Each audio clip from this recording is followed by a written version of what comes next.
नमस्कार, आप देख रहे हैं वर्ल्ड नाउ। हमारी खास पेशकश, मैं हूं आपके साथ विवेक शांडिल्य। शो में हम दुनिया भर की बड़ी खबरों की बात करते हैं, वो खबरें जिससे आप अनजान रहते हैं, दुनिया की हलचल जो आप तक नहीं पहुंच पाती है, जिन खबरों को आपको जानना बहुत जरूरी है। तो हम आपको ले चलते हैं दुनिया के कोने कोने में और बताते हैं कि क्या डेवलपमेंट्स पूरे वर्ल्ड में इस वक्त जारी है, वर्ल्ड में क्या हलचल चल रही है, दुनिया की बड़ी खबरें क्या है। वर्ल्ड नाउ में आज जिन खबरों पर बातचीत करने वाले हैं उसकी सबसे पहले झलक आपको दे दें। वर्ल्ड नाउ में सबसे पहले बात करेंगे अमेरिका के राष्ट्रपति डोनाल्ड ट्रंप और शी जिनपिंग के मुलाकात की। जी हां, दो महाशक्तिशाली नेताओं की मुलाकात हुई है। डोनाल्ड ट्रंप और शी जिनपिंग की साउथ कोरिया में बड़ी बैठक में बड़े फैसले लिए गए हैं।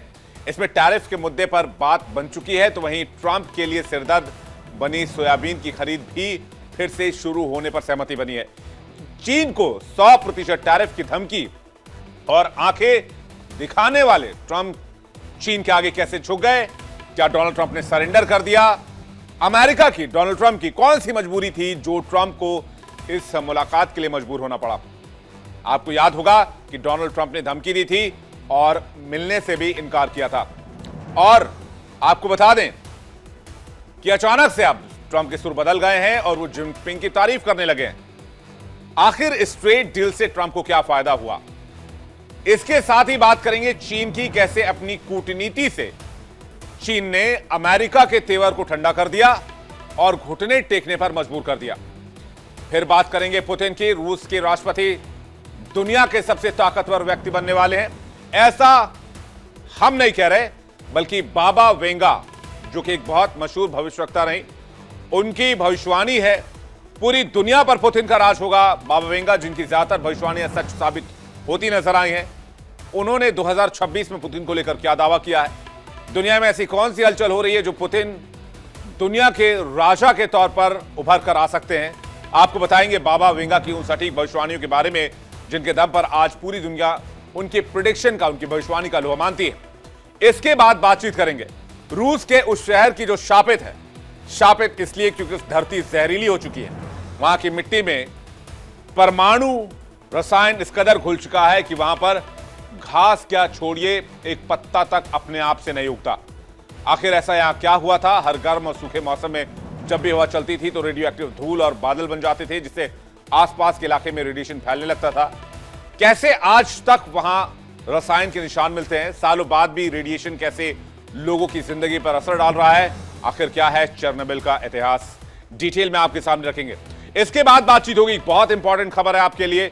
एक ऐसा मुस्लिम देश जहां सिविल वॉर शुरू हो चुका है, हजारों लोगों की जान जा चुकी है। आखिर वहां विद्रोह की ज्वाला क्यों भड़की है? क्यों सिविल वॉर हो रहा है?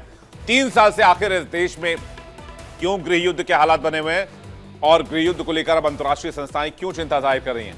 वहां के हालात बदलने के लिए क्या कदम उठाने की कोशिश की जा रही है, ये भी आपको बताएंगे। और ये मुस्लिम देश आखिर आपस में अंदर ही गृह युद्ध में क्यों लड़कर एक दूसरे को मार रहा है, ये भी आपको डिटेल से बताएंगे।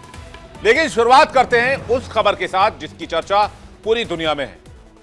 चीन के राष्ट्रपति शी जिनपिंग और अमेरिकी राष्ट्रपति डोनाल्ड ट्रंप के बीच मुलाकात हुई है। यह मुलाकात दक्षिण कोरिया के बुसान शहर में हुई है। यह मीटिंग ऐसे वक्त में हो रही है जब अमेरिका और चीन के बीच टैरिफ वॉर जारी है। दुनिया की दो सबसे बड़ी इकोनॉमी के बीच व्यापार मुद्दों पर महीनों की उथल पुथल के बाद अब संबंधों को सही दिशा में ले जाने का मौका मिला है और पूरी दुनिया की नजर इस मीटिंग पर थी, इसलिए हमारी नजर भी इस मीटिंग पर थी। तो इस मीटिंग का लब्बो लुबाब क्या रहा है, किन किन बातों पर सहमति बनी है, अमेरिकी राष्ट्रपति डोनाल्ड ट्रंप ने क्या कहा है, आपको बिग स्क्रीन पर तस्वीरें दिखाते हैं। वैसे ये तस्वीर अभी आप देख रहे हैं, ये उसी मीटिंग की तस्वीर है। और आपको बता दें डील पूरी हो गई है, साइन होना बाकी है। ये देखिए तस्वीर आपके सामने, ये वो मीटिंग की तस्वीर है जहां पर डोनाल्ड ट्रंप अपने ऑफिसर्स के साथ, अधिकारियों के साथ, और शी जिनपिंग अपने नेताओं के साथ, चाइना के जो बड़े लीडर्स हैं, बड़े अधिकारी, उनके साथ यहां पर इस मीटिंग में मौजूद हैं। बुसान में ये मीटिंग हुई है, साउथ कोरिया के बुसान शहर में। और ये देखिए, ये जो आप तस्वीर देख रहे हैं, ये इस मीटिंग में पहुंचने से पहले की तस्वीर है। ये इस वक्त आप साफ तौर पर देख सकते हैं। भव्य इंतजाम, शानदार कार, अमेरिकी राष्ट्रपति और शी जिनपिंग की, और दोनों नेता एक साथ यहां पर पहुंचे थे।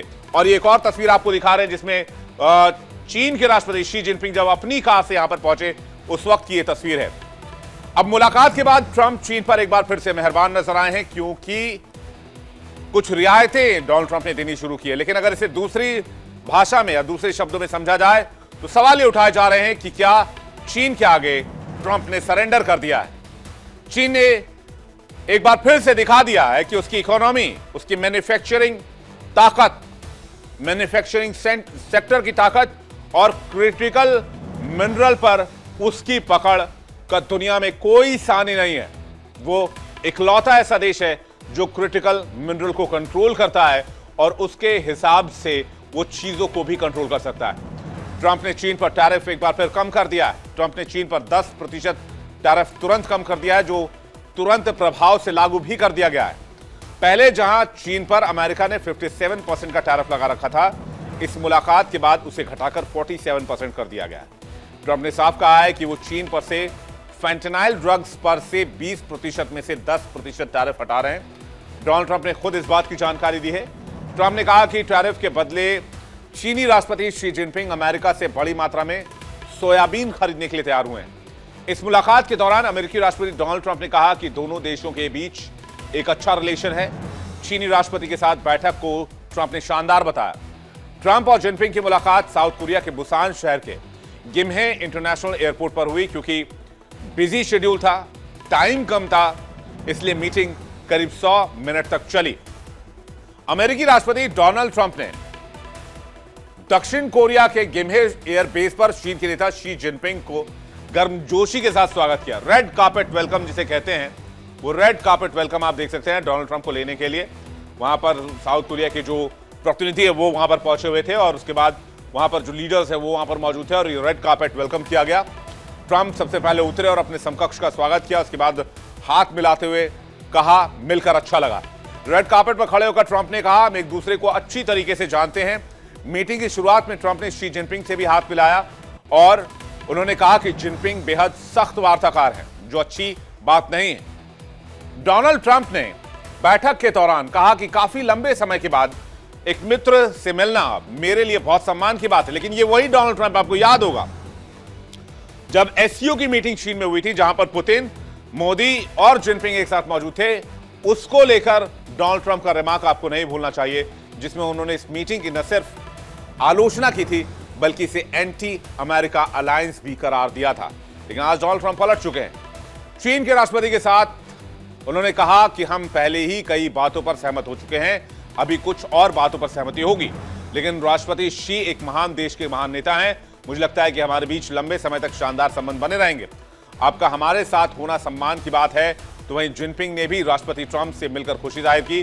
जिनपिंग ने कहा कि अलग अलग राष्ट्रीय परिस्थितियों के चलते हम एक दूसरे से सहमत नहीं होते हमेशा, और दुनिया की दो प्रमुख अर्थव्यवस्थाओं के बीच समय समय पर मतभेद होना कोई बड़ी बात नहीं, एक सामान्य बात है। शी जिनपिंग ने कहा कि मैंने कई बार कहा है कि चीन और अमेरिका को साझेदार और मित्र होना चाहिए। इतिहास ने हमें यही सिखाया है। शी ने ट्रंप के विजन की सराहना की और कहा कि मैं हमेशा मानता हूं कि चीन का विकास आपके make America great again vision के साथ चलता है। शी ने ट्रंप के हालिया गाजा युद्ध विराम समझौते में महान योगदान और थाईलैंड कंबोडिया शांति समझौते के साक्षी बनने की प्रशंसा भी की, जिसे व्यापार, तकनीक और क्षेत्रीय स्थिरता पर केंद्रित इस बैठक में सकारात्मक माहौल बना। साउथ कोरिया के बुसान शहर में डोनाल्ड ट्रंप शी जिनपिंग के बीच करीब 2 घंटे से अधिक समय तक बंद कमरे में बातचीत हुई। इसके बाद ट्रंप ने बड़ा ऐलान करते हुए कहा कि बैठक में बहुत सारे निर्णय लिए गए हैं और बहुत सी महत्वपूर्ण चीजों पर निष्कर्ष जल्द ही जारी किए जाएंगे। ट्रंप और जिनपिंग की मुलाकात ऐसे वक्त में हुई है जब दोनों देशों के बीच लंबे समय से, या यूं कहीं जब से डोनाल्ड ट्रंप आए तब से ही टैरिफ वॉर देखी जा रही है। हालांकि अब दोनों देश ये उम्मीद जता रहे हैं कि चीन और अमेरिका का टैरिफ मसला हल हो सकता है। आपको याद होगा कि ट्रंप के चीन पर टैरिफ बढ़ाने के बाद जिनपिंग ने सोयाबीन खरीदना अमेरिका से बंद कर दिया था, जिससे अमेरिकी किसानों को बड़ा नुकसान हो रहा था। यानी शी जिनपिंग ने अमेरिका की नस दबा रखी थी।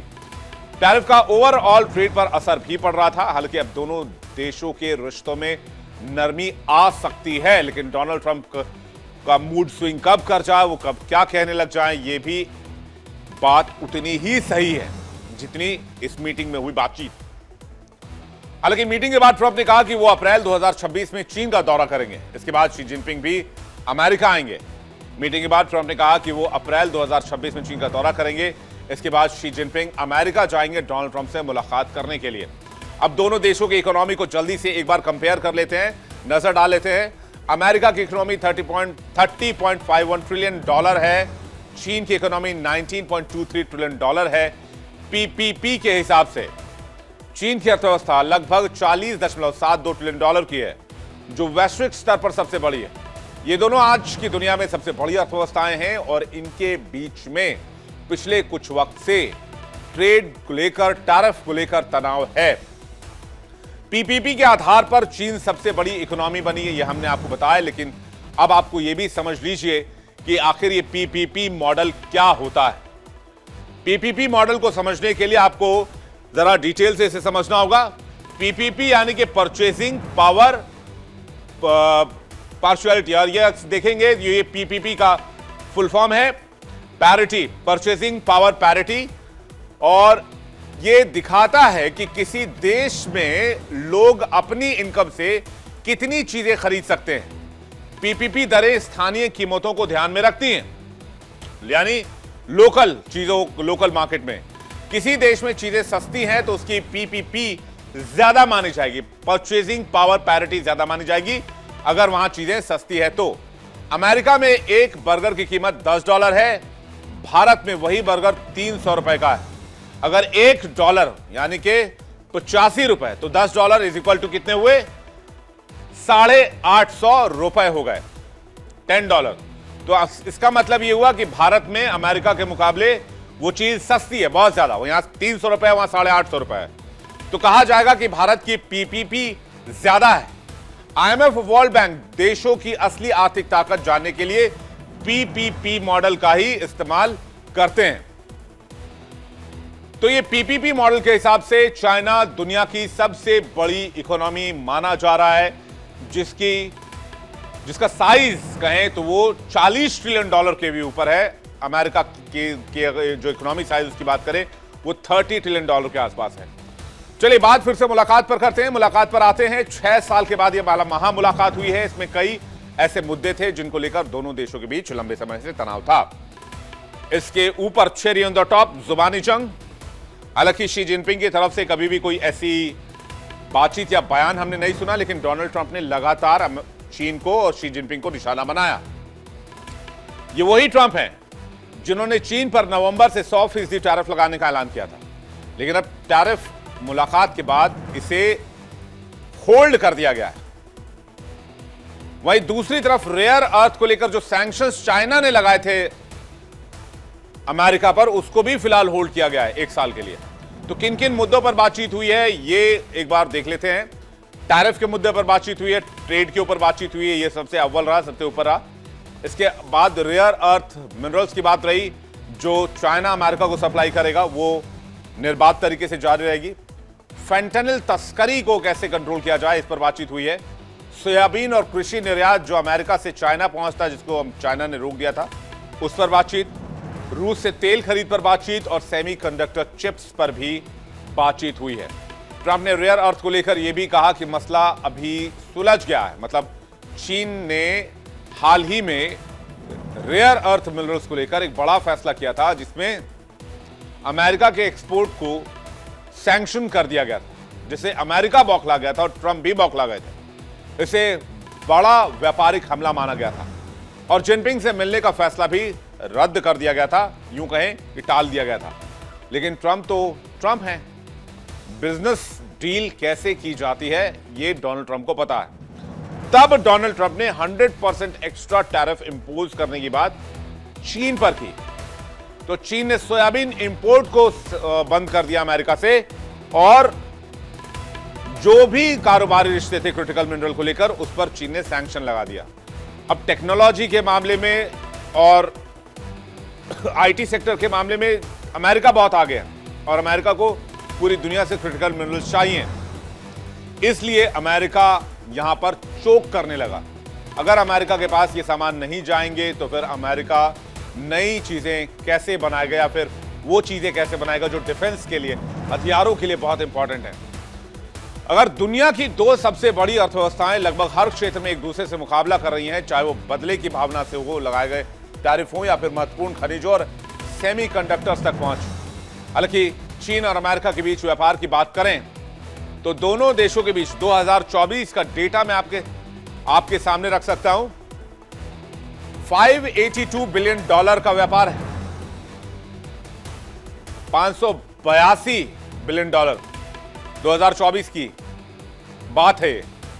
एक्सपोर्ट जो है वो 143.2 बिलियन है चीन से, और चीन से इंपोर्ट की बात की जाए तो वो 438.7 बिलियन है। यानी अमेरिका चीन के लिए एक बहुत बड़ा बाजार है, और इस बैठक तक पहुंचने में दोनों देशों को 10 महीने लग गए, क्योंकि दोनों देशों में टसल की लड़ाई भी चल रही थी कि पहले कौन झुकेगा, पहले कौन सरेंडर करेगा, बातचीत के टेबल पर कौन आएगा, जिसमें एक दूसरे पर लगाए गए टैरिफ, युद्ध विराम, दुनिया भर के कारोबारी के लिए अनिश्चितता शामिल रही। रूस से तेल खरीदना भी एक अहम मुद्दा रहा। ट्रंप ने लिबरेशन डे से काफी पहले ही चीन के साथ व्यापार युद्ध शुरू कर दिया था। यह वो तारीख थी जब अमेरिका ने लगभग सभी देशों पर टैरिफ इंपोज कर दिया था। इनमें अमेरिका के दोस्त भी थे, विरोधी भी थे, दोनों तरह के देश शामिल थे। इसमें भारत भी शामिल था जब वो टैरिफ इंपोज हुआ था। चीन लंबे समय से अमेरिका के निशाने पर था। ट्रंप का आरोप था कि चीन अनुचित व्यापारिक नीतियां अपनाता है। अपने पहले कार्यकाल में भी ट्रंप ने चीन पर टैरिफ लगाए थे। अपने दूसरे कार्यकाल की शुरुआत में यानी फरवरी में ट्रंप ने सभी चीनी आयातों पर 10% एक्स्ट्रा टैरिफ लगाने का ऐलान कर दिया था। अब आपको चीन और अमेरिका के बीच टैरिफ टाइमलाइन कैसे चली है यह भी आपको दिखाते हैं। यह टैरिफ वॉर दोनों देशों के बीच कैसे अब तक ये वॉर चली है। ट्रंप ने चीन पर 34% का एक्स्ट्रा टैरिफ लगाया, 2 अप्रैल की बात। इसके बाद कुल एक्स्ट्रा टैरिफ कितना हो गया? 54% हो गया 2 अप्रैल की तारीख में जब टैरिफ लगाया गया। उसके बाद फिर 4 अप्रैल को चीन ने अमेरिका पर 34% का जवाबी टैरिफ लगाया, यानी चीन की तरफ से पलटवार किया गया। 9 अप्रैल की तारीख आई तो चीन पर और 50% एक्स्ट्रा टैरिफ लगाने की घोषणा अमेरिका ने कर दी। तो चीन पर कुल टैरिफ कितना हो गया? सबको जोड़ देंगे आप तो 104% ये टैरिफ हो गया। 9 अप्रैल चीन ने अमेरिका पर 50% टैरिफ बढ़ाया और कुल टैरिफ 84% हो गया। 10 अप्रैल की बात की जाए तो 10 अप्रैल को अमेरिका ने चीन पर 20% फेंटेनाइल टैरिफ जोड़ा। अब चीन पर कुल टैरिफ 145% हो चुका था। 11 मई को स्विट्जरलैंड में टैरिफ समझौता होता है। दोनों देशों ने 115% टैरिफ कम करने की घोषणा की 11 मई को। अब यहां से चीजें ठीक हो जानी चाहिए थी, जैसे कि आप लग रहा है कि बुसान में हुई बैठक के बाद चीजें ठीक हो जाएंगी। तो उसके बाद क्या हुआ, यानी कि 11 मई के बाद क्या हुआ? 11 मई के बाद 12 अगस्त को चीन पर टैरिफ 90 दिनों के लिए टाल दिया गया। हालात सुधरने लगे, लेकिन 11 अक्टूबर आते आते ट्रंप ने 100% टैरिफ लगाने का फिर से ऐलान कर दिया और 1 नवंबर से 130% टैरिफ लगाने की बात कह दी। मामला फिर डीरेल हो गया। फिर 20 अक्टूबर ट्रंप ने चीन को 155% टैरिफ लगाने की फिर से धमकी दी और तब आई तारीख 1 नवंबर की। 1 नवंबर तक व्यापार समझौता करने का दबाव बनाया। उसके बाद तारीख आई 30 अक्टूबर की, जिसमें ट्रंप और जिनपिंग की मुलाकात होती है और इसमें चीन पर टैरिफ 10% कम करने पर बातचीत होती है। चीन पर अब 57 की जगह 47% टैरिफ कर दिया जाता है। यानी 1 नवंबर वो डेडलाइन थी जब 155% टैरिफ हो सकता था, लेकिन उससे पहले ही दोनों देश बैठे, जैसे स्विट्जरलैंड में बैठे थे, और इस बार भी सहमति हुई। लेकिन ये सबसे बड़ा सवाल ये $1 बिलियन क्वेश्चन ये है फ्रेंड्स कि क्या ये ट्रेड डील टिक पाएगा या फिर इसके भी डीरेल होने की संभावना है। हमें पता है, आपको जवाब मालूम है, मुझे भी जवाब मालूम है कि डोनाल्ड ट्रंप कब क्या कर जाए ट्रंप भी नहीं जानते हैं। खैर, डोनाल्ड ट्रंप ये बात तो जान गए हैं कि चीन उनके लिए काफी अहम है। अमेरिका चीन पर बहुत सी चीजों के लिए निर्भर करता है, डिपेंड करता है। जैसा कि मैंने आपको बताया, मैन्युफैक्चरिंग सेक्टर में और क्रिटिकल मिनरल सेक्टर में चीन को छू पाना बहुत मुश्किल है और यही वजह है कि ट्रंप को बार बार अपने पैर खींचने पड़ते हैं पीछे। पहले वो धमकी दे देते हैं, फिर एहसास होता है कि यह गलत हो गया और उसको सुधार लिया जाना चाहिए। आपको बताते हैं कि आखिर चीन अमेरिका के लिए जरूरी क्यों है। चीन यूएस का थर्ड सबसे बड़ा सामान खरीदने वाला देश है। 2025 में पहले 4 महीने में 128 अरब डॉलर का व्यापार हुआ है, यानी कि 128 बिलियन डॉलर का बिजनेस।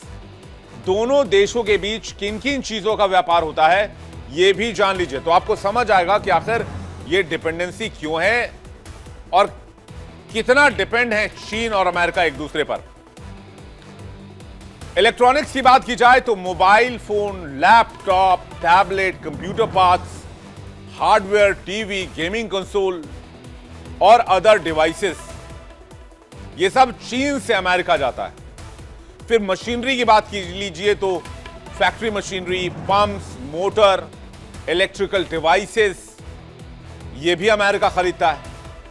टेक्सटाइल में तो बड़े बड़े शोरूम जो हैं वो अमेरिका इंक्लूडिंग यूरोप में भी सब बनाते चाइना में ही, ब्रांडिंग अपनी करते हैं। मैं किसी ब्रांड का नाम नहीं ले सकता यहां पर, हालांकि थोड़े दिन पहले सोशल मीडिया में फ्लैशबैक में जाएंगे, आपको सारे ब्रांड्स के नाम दिख जाएंगे जिनकी एक्सेसरीज और जिनके कपड़े और जिनके जो बाकी एक्सेसरीज है वही बनते हैं चाइना में। इसलिए जूते, कपड़े, फैशन एक्सेसरीज का एक बहुत बड़ा इंपोर्टर माना जाता है अमेरिका, जो सामान चीन से आता है, क्योंकि यहां सस्ता और बड़े पैमाने पर माल तैयार किया जाता है। फिर बारी आती है उस चीज की जिसमें चीन को कोई छू भी नहीं सकता, रेयर अर्थ मिनरल्स की। Lithium ion battery, auto parts, steel, aluminium, तांबा। चीन रेयर अर्थ मिनरल्स का पूरी दुनिया का अगर मैं आपको कहूं तो 60 से 70% उत्पादन अकेले करता है। इसलिए अमेरिका के हाथ पांव फूलने लगते हैं जब ड्रैगन नसरें टेढ़ी करता है तब। इसके बाद आ जाइए केमिकल प्रोडक्ट्स पर, प्लास्टिक, रेजिन, फार्मास्यूटिकल्स, ये सब कुछ अमेरिका इंपोर्ट करता है चाइना से। अब आ जाइए घरेलू सामान पे, बच्चों के खिलौने, किचन घर का सामान, washing machine, refrigerator, microwaves. America से चीन को अब एक्सपोर्ट पे चलते हैं, यानी कि चीन अमेरिका से क्या खरीदता है ये आसान भाषा में समझते हैं। एयरक्राफ्ट और पार्ट्स जैसे Boeing aircraft, aviation parts, automobile और उनके पार्ट्स, मशीनरी और उपकरण, कृषि उत्पाद, दवाइयां और केमिकल, ऊर्जा और टेक्नोलॉजी। हालांकि इसमें डिपेंडेंसी नहीं है, क्योंकि अगर आप सोशल मीडिया को भी देखेंगे तो made in America social media, चाहे वो मेटा हो, चाहे वो गूगल हो, चाहे वो दूसरी कंपनीज हो, वो चीन में है ही नहीं। चीन का पूरा अपना एक अलग मैकेनिज्म है। इसलिए आईटी के लिए, टेक्नोलॉजी के लिए चीन अमेरिका पर बहुत डिपेंड नहीं करता है। हां, थोड़े बहुत विमान के पार्ट्स और बाकी चीजें मंगाता है, लेकिन इनमें भी चीन बहुत हद तक आत्मनिर्भर है। इसलिए ट्रेड वॉर में नुकसान बार बार अमेरिका को नजर आता है और फिर अमेरिका बातचीत की टेबल पर आता है। यह बात सही है कि चीन को अपना सामान बेचने के लिए अमेरिका जैसा एक अमीर और बड़ा बाजार चाहिए। यहां पर चीन थोड़ा प्रेशराइज हो जाता है, क्योंकि चीन में बना हुआ सामान अगर जो अमेरिका के लिए बना है, अगर अमेरिका नहीं जाएगा तो फिर वो विकल्प नहीं है पूरी दुनिया में कहीं कि वो सामान चीन कहां भेजेगा, इतने हाई रेट पर कहां बेचेगा। तो वहां पर चीन चोक करने लगता है, परेशान होने लगता है, तब वो भी बातचीत की टेबल पर आता है। खैर, चीन और अमेरिका के बीच इन दिनों लड़ाई सोयाबीन को लेकर भी है। जी हां, सोयाबीन। टैरिफ की वजह से चीन ने अमेरिका से सोयाबीन खरीदना ही बंद कर दिया, जिससे अमेरिका में सोयाबीन किसानों को काफी नुकसान का सामना करना पड़ा। और डोनाल्ड ट्रंप आए थे मेक अमेरिका ग्रेट अगेन की लाइन लेकर, और वहां किसानों को हो रहा था नुकसान। अब डोनाल्ड ट्रंप हुए परेशान कि वो करें तो करें क्या। इसलिए उन्हें लगा कि चीन से ट्रेड वॉर या टैरिफ वॉर करके फायदा नहीं है, चीन से डील करने में फायदा है। जब चीन ने सोयाबीन का इंपोर्ट बंद किया अमेरिका से, तो अरबों डॉलर के सोयाबीन गोदामों में पड़े रह गए। कई किसानों ने सवाल उठाया कि जिस राष्ट्रपति को उन्होंने वोट दिया, उन्हीं की नीतियों की वजह से उन्हें नुकसान हो रहा है, उनकी फसल को नुकसान हो रहा है। और अमेरिका में कोई 1 एकड़ 2 एकड़ या 5 बीघे 10 बीघे की खेती नहीं होती। वहां पर हमारे देश की तरह छोटे छोटे किसान नहीं है। यहां पर बड़े किसान भी हैं, छोटे किसान भी हैं, मझोले किसान भी हैं। अमेरिका में किसान बहुत बड़े लेवल पर फार्मिंग करते हैं और सरकार से अच्छा सपोर्ट मिलता है। हालांकि जब वहां पर सोयाबीन किसानों को नुकसान हुआ तो सरकार ने किसानों के लिए राहत पैकेज यानी कि बेल आउट पैकेज जारी करने की योजना बनाई थी, लेकिन फिर लग गया शटडाउन। तो शटडाउन में कोई भी ऐसा खर्च कर नहीं सकते क्योंकि उसके लिए पैसा नहीं होता। अब सरकारी कामकाज ठप होने की वजह से, शटडाउन होने की वजह से ये जो बेल आउट पैकेज रिलीज होना था वो भी रुक गया। ट्रंप और शी जिनपिंग की मुलाकात से पहले अमेरिका के वित्त सचिव बेसेंट ने एक फ्रेमवर्क एग्रीमेंट की घोषणा की थी। इससे उम्मीद जताई गई थी कि चीन फिर से अमेरिकी सोयाबीन की खरीद शुरू कर सकता है। लेकिन ये सोयाबीन का व्यापार क्या वाकई इतना बड़ा है जो अमेरिकी राष्ट्रपति की कुर्सी तक हिला दे, जिस पर ब्रह्मास्त्र मारा चीन ने? इसको समझना होगा। तो आइए इसको समझने की कोशिश करते हैं। क्या है ये सोयाबीन का खेल? तो यूएस सोयाबीन के लिए चीन सबसे बड़ा खरीदार है। पिछले साल अमेरिका ने करीब 24.5 अरब डॉलर का सोयाबीन एक्सपोर्ट किया है। अकेले चीन ने 12.5 अरब डॉलर का अमेरिकी सोयाबीन खरीदा है। टैरिफ से अमेरिकी सोयाबीन किसानों को करीबन 12 अरब डॉलर का नुकसान हो चुका है। 2025 की बात की जाए तो चीन ने अमेरिका से सिर्फ 59.3 लाख टन सोयाबीन खरीदे। चीन ने इस साल 4 गुना कम सोयाबीन खरीदा है अमेरिका से। अब चीन ब्राजील से सस्ती सोयाबीन खरीद रहा है, यानी चीन ने विकल्प ढूंढ लिया। चीन को सोयाबीन चाहिए लेकिन वो अमेरिका से नहीं लेगा, वो ब्राजील से लेगा। और डोनाल्ड ट्रंप को यह बात अच्छी नहीं लगी। ट्रंप को यह बात खटक गई कि मसला कैसे सुलझाया जाए। पहले सामान बिक भी रहा था, वो भी बिकना बंद हो गया, किसानों को नुकसान हो रहा है अरबों डॉलर का। ट्रंप को यह बात खटकने लगी। उसके बाद प्लान बनी इस मीटिंग की, जिस मीटिंग की तस्वीरें मैंने आपको दिखाई। जरा मीटिंग की तस्वीर दिखाइए, देखिए। ट्रंप और जिनपिंग की बातचीत से एक दिन पहले एक रिपोर्ट में बताया गया कि चीन ने इस सीजन की पहली सोयाबीन खेप खरीदी, जो ट्रंप और अमेरिकी किसानों के लिए राहत भरी खबर थी। इसके बदले उम्मीद की जा रही थी कि शी जिनपिंग चिप्स की बिक्री पर लगे अमेरिकी प्रतिबंधों में ढील की मांग करेंगे, जो मीटिंग में डिस्कस भी हुआ। टैरिफ पर भले ही दोनों देशों के बीच बातचीत जारी थी, लेकिन अमेरिका चीन संबंधों में एक और विवाद पुराना विवाद फिर से उभर आया। वो है एडवांस चिप्स पर कंट्रोल की लड़ाई। अब ये एडवांस चिप्स क्या हैं? ये एडवांस चिप्स आज के दौर में दुनिया के चलने की गारंटी है। बिल्कुल आसान भाषा में समझिए। अगर ये चिप किसी देश में रोक दिए जाएं तो वो देश ही रुक जाएगा, अब पड़ जाएगा। मॉडर्न टेक्नोलॉजी में उसके लिए एक कदम चल पाना मुश्किल हो जाएगा। आपके घर में लगा हुआ 90% device equipment including your car and bike, सब ये एडवांस चिप से ही चलते हैं। स्मार्टफोन से लेकर आर्टिफिशियल इंटेलिजेंस तक हर तकनीक के लिए जरूरी है। और ये चीन की उस आर्थिक योजना का अहम हिस्सा है जिसके तहत वो दुनिया की फैक्ट्री से आगे जाकर एडवांस टेक्नोलॉजी हब बनाना चाहता है।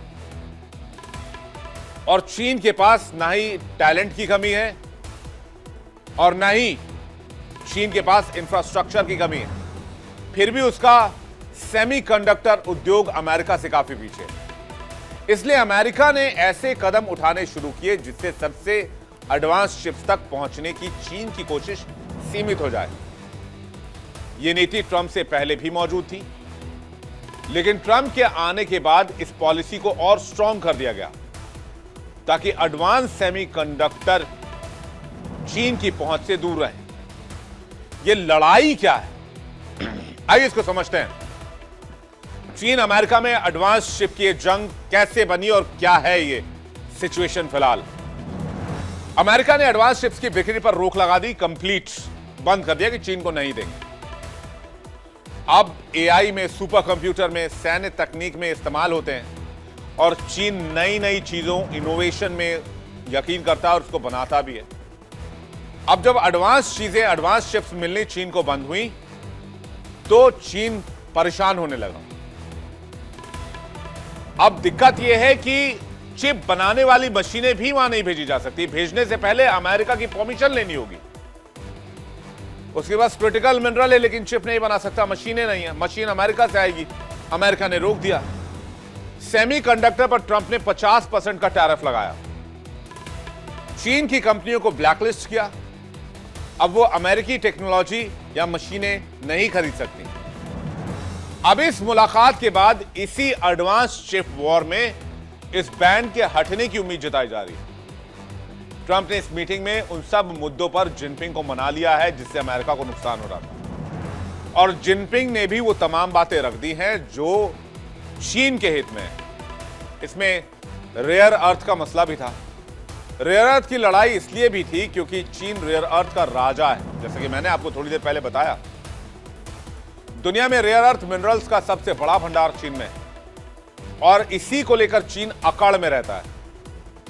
दुनिया का 70 से 80% रेयर अर्थ चीन से ही आता है और रिफाइनिंग में चीन के लेवल का इंफ्रास्ट्रक्चर अमेरिका के पास भी नहीं, इसलिए चीन दबाव बनाता रहा जिसका असर पूरी दुनिया पर पड़ता है। कुछ लोग हैरान होंगे कि अगर रेयर अर्थ मेटल्स या मिनरल्स ना हो तो आप जो स्मार्ट टीवी अभी देख रहे हैं या अपने मोबाइल फोन पे जो आप ये शो देख रहे हैं या आप अपने कंप्यूटर पर, लैपटॉप पर ये शो देख रहे हैं, आप ये भी नहीं देख पाएंगे।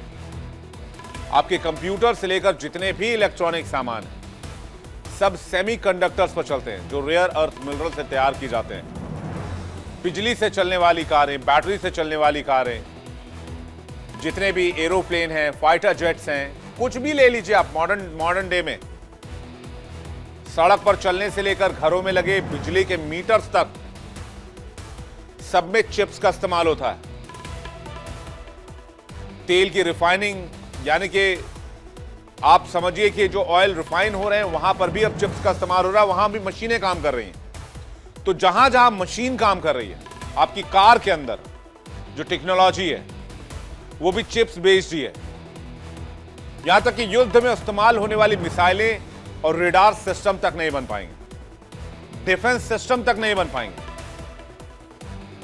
चीन के पास रेयर अर्थ एलिमेंट्स के खनन और प्रोसेसिंग में जो इंफ्रास्ट्रक्चर है वो दुनिया में सबसे अव्वल है। तो चीन के पास न केवल दुनिया का सबसे बड़ा रेयर अर्थ भंडार है बल्कि वो इनकी प्रोसेसिंग और रिफाइनिंग में भी दुनिया में टॉप नॉच है, टॉप क्लास। 70% रेयर अर्थ खनिजों का खनन खुद अकेले चीन करता है, 85% से ज्यादा रिफाइनिंग करता है। 44 मिलियन मीट्रिक टन का भंडार है। हर साल 3.25 लाख, लगभग 3.25 lakh ton rare earth metals का उत्पादन करता है।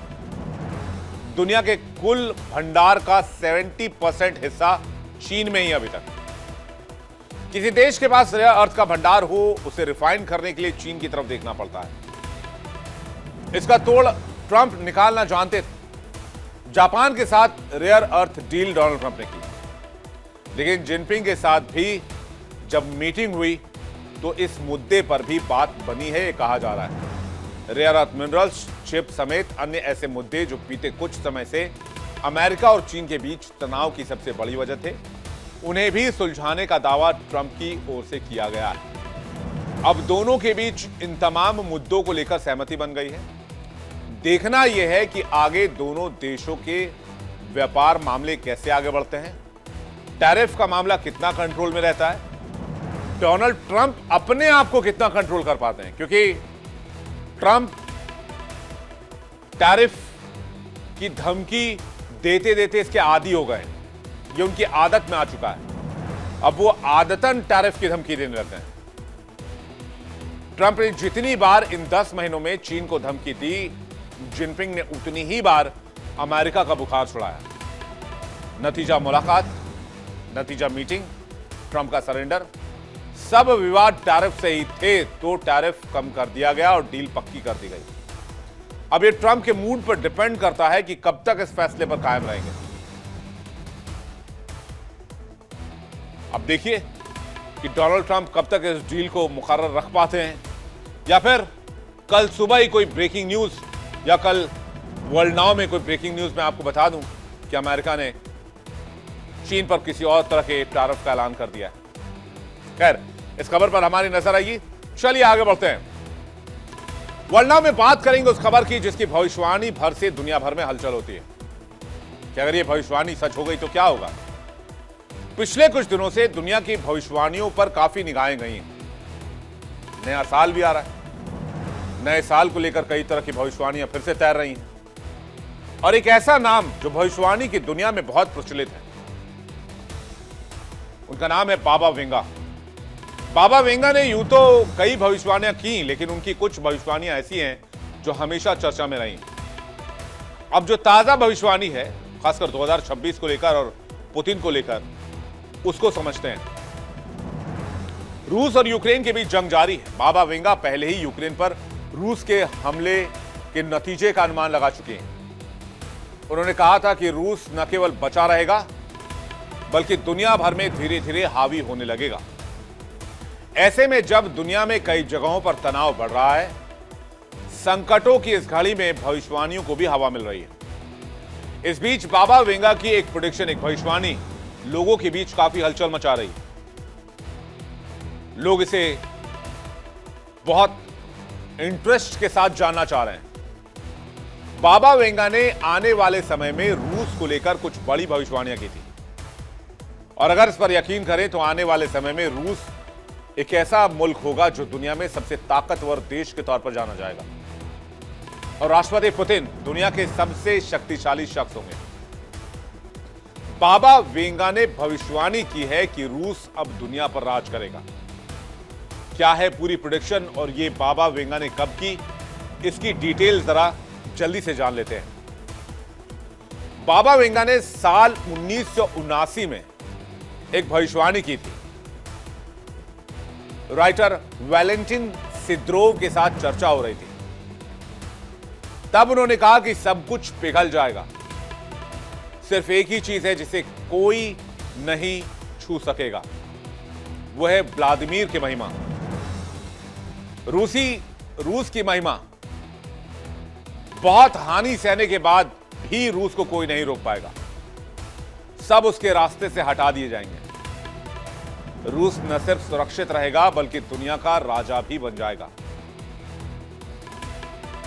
अब अगर भविष्यवाणियों के इतर असल जिंदगी की बात करें तो पिछले करीब 3.5 साल से युद्ध जारी, आपको ही पता है। रूस के राष्ट्रपति व्लादिमीर पुतिन यूक्रेन पर लगातार हमला जारी रखे हुए हैं। यहां तक कि अमेरिकी राष्ट्रपति डोनाल्ड ट्रंप की हर अपील उनके सामने ढेर हो गई है। ट्रंप की अपील का पुतिन पर कोई असर नहीं है, धमकियों का कोई असर नहीं है, सैंक्शन का कोई असर नहीं है। और भविष्यवाणी में, बाबा वेंगा की भविष्यवाणी में यह भी दावा किया गया है कि रूस एक शक्तिशाली देश के तौर पर दुनिया पर राज करेगा और उसे दुनिया के भगवान के रूप में जाना जा सकता है। इस तरह की व्याख्या के मुताबिक वेंगा ने रूस को भविष्य में एक बहुत बड़ी शक्ति के तौर पर देखा है, एक सुपर पावर के तौर पर देखा है, जहां सिर्फ रूस जीवित रहेगा और दुनिया का एक पावरफुल मुल्क बनेगा और अमेरिका रूस से नीचे आ जाएगा। इसके साथ ही ऐसी बातें भी जुड़ी हुई हैं जिससे यूरोप बहुत मुश्किल दौर से गुजरेगा और रूस उसकी राह में बड़ी भूमिका अदा करेगा। और आप देखिए, ये जो जंग है वो धीरे धीरे यूरोप की तरफ जाता हुआ दिख रही है। बाबा वेंगा पहले ही कह चुकी हैं कि Vladimir Putin Lord of the world यानी दुनिया के देवता की तरह उभरेंगे। उन्होंने ये भी कहा कि वसंत के पूर्व में एक युद्ध की शुरुआत होगी और उसके बाद दुनिया 3rd वर्ल्ड वॉर देखेगी। पूर्व का जो ये वॉर है, युद्ध है, ये पश्चिम को बर्बाद कर देगा। पुतिन बहुत पावरफुल बन जाएंगे और यूरोप एक कचरे की जमीन में बदल जाएगा।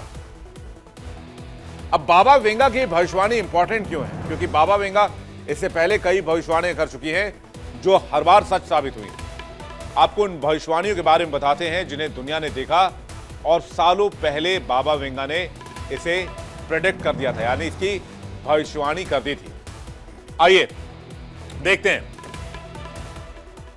बाबा वेंगा ने विशाल युद्ध की चेतावनी दी थी, यानी कि सेकेंड वर्ल्ड वॉर के बारे में वार्न किया था। उन्होंने कहा था बहुत से लोग मरेंगे, निर्दोषों का खून बहेगा। 1939 और 45 में सेकेंड वर्ल्ड वॉर हुआ, उस दरमियान हुआ, 6 साल का वर्ल्ड वॉर था। इसके बाद सोवियत संघ का पतन हो जाएगा, महान राष्ट्र टूट जाएगा, लोग छोटे छोटे हिस्सों में बंट जाएंगे। 1991 में जाकर सोवियत संघ यानी कि यूएसएसआर टूट गया। सोवियत संघ रूस समेत 15 देशों में बंट गया। फिर बाबा वेंगा ने एक और भविष्यवाणी की थी जो आपको भी जानकारी होगी, अमेरिका पर 9/11 अटैक। अमेरिका पर स्टील के 2 पक्षी हमला करेंगे। स्टील के पक्षी यानी कि विमान से हमला हुआ, जिसे वर्ल्ड ट्रेड सेंटर पर 9/11 हमले से जोड़ा जाता है। अमेरिका के ट्विन टावर्स पर यह हमला हुआ था और इसका अंजाम क्या हुआ था हम सबने देखा।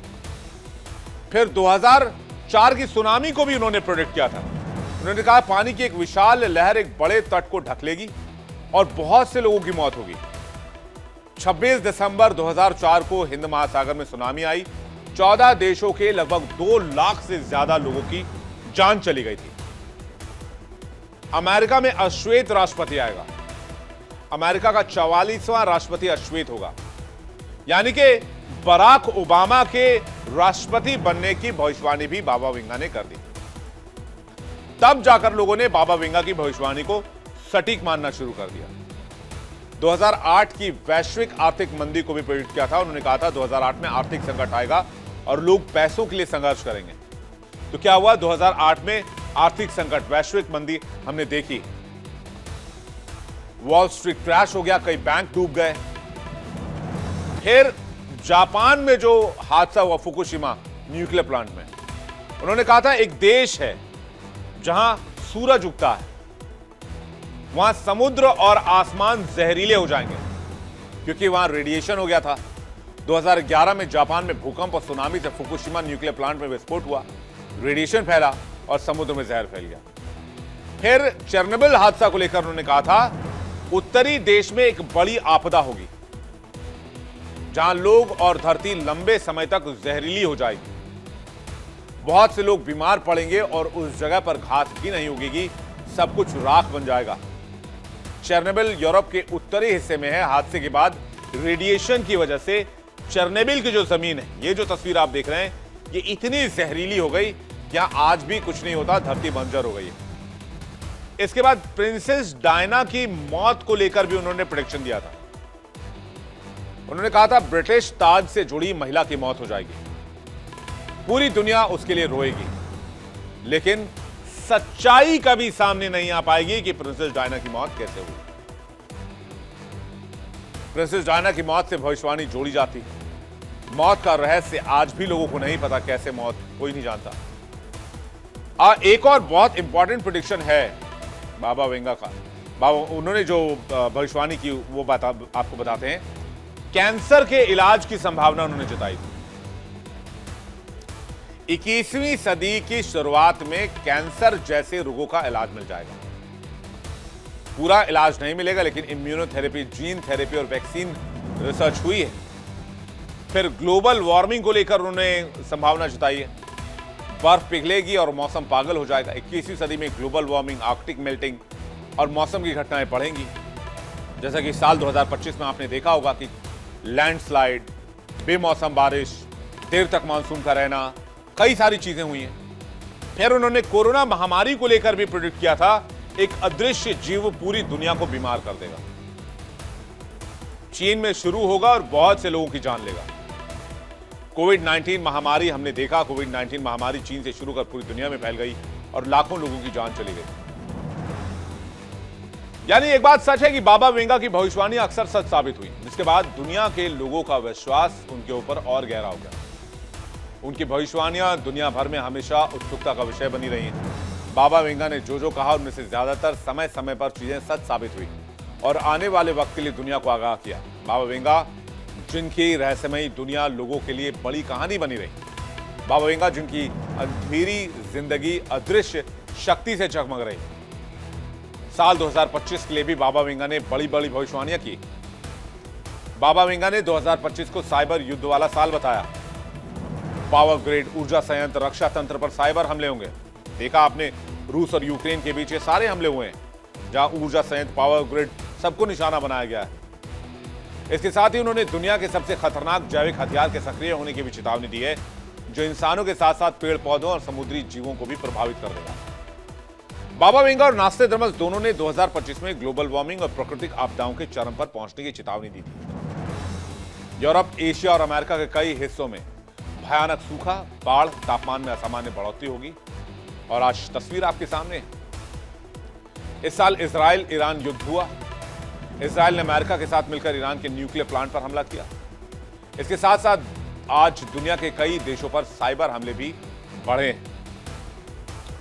बाबा वेंगा ने भविष्यवाणी की थी प्राकृतिक आपदाओं की। 2025 में बड़े पैमाने पर प्राकृतिक आपदाएं आएंगी। विनाशकारी भूकंप का उल्लेख किया गया। भूकंप के परिणाम स्वरूप बड़ी मात्रा में जानमाल के नुकसान की बात कही गई। बुनियादी ढांचे की बर्बादी होने का अनुमान लगाया गया। इस साल म्यांमार में भूकंप ने भारी तबाही मचाई। इस भूकंप में 1700 से अधिक लोगों की जान चली गई। प्राकृतिक आपदाओं में व्यापक तूफान, बाढ़ और जंगल की आग शामिल। दुनिया भर में ये आपदाएं कहर बरपा रही हैं। बाबा वेंगा की 2026 की भविष्यवाणियों के बारे में भी हमने आपको बताया।